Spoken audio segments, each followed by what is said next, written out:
Ci siamo?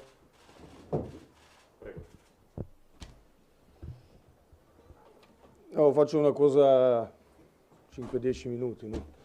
Solo per spiegare. Prima di tutto, buongiorno a tutti e innanzitutto voglio ringraziarvi per essere venuti a questa conferenza nonostante il poco preavviso. L'ho convocata perché vi devo dire una cosa importante. Come sempre gioco a viso aperto e non mi nascondo.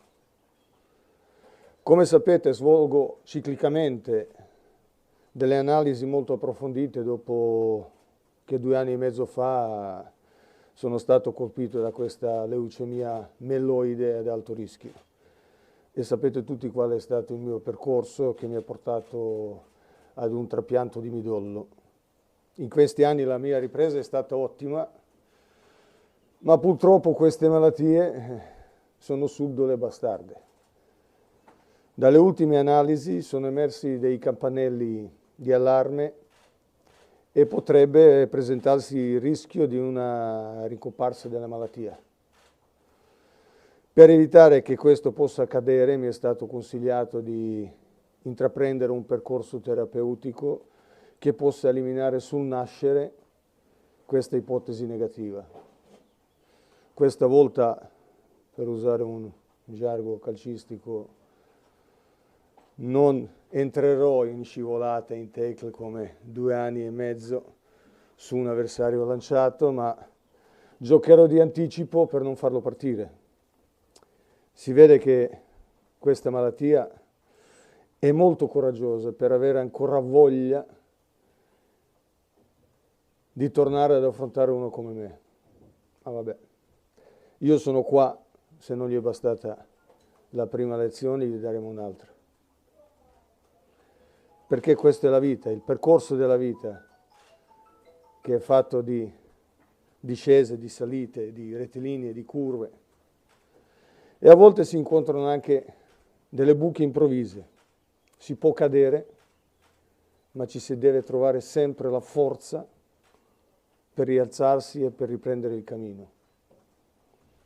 All'inizio della prossima settimana mi dovrò assentare e sarò ricoverato al Santo Orsola nel programma dipartimentale terapie cellulari avanzate diretto dalla dottoressa Francesca Bonifazzi, che l'avete già conosciuta, diciamo che mi ha seguito nella fase precedente del mio percorso terapeutico e so di essere in ottime mani.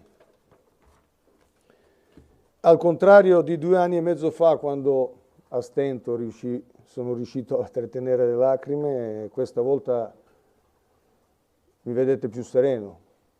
So cosa devo fare e soprattutto la mia situazione è molto diversa da quella di allora. Spero che i tempi siano brevi. Mi conoscete e sapete che farò di tutto per renderli ancora più veloci, ma dovrò sicuramente saltare alcune partite. Ho già fatto allestire nella stanza del reparto che mi aspetterà tutto il necessario a livello tecnologico per seguire la squadra da tutto e per tutto, dagli allenamenti a tutto il resto. Mi hanno detto anche che mi daranno una camera un pochino più grande rispetto di altre volte, perciò anche quello, diciamo, è positivo.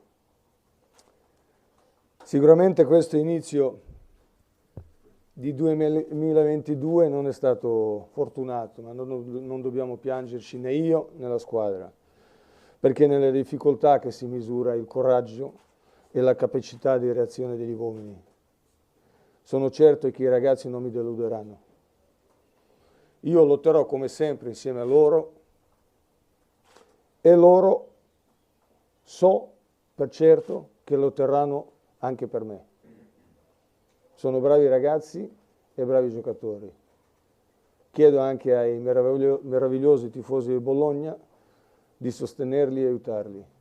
E sono certo che sia sul campo di allenamento a Casteldebole, sia a Dallara, sia una partita in trasferta, sia in una stanza in ospedale, nessuno di noi mollerà un centimetro. Risaliremo in classifica e io tornerò presto qui con la squadra e con tutti voi. Voglio ringraziare anche il presidente, i dirigenti, la società per la vicinanza e l'affetto. Questo è quello che volevo comunicarvi e mi scuserete se ora non risponderò ad alcuna domanda.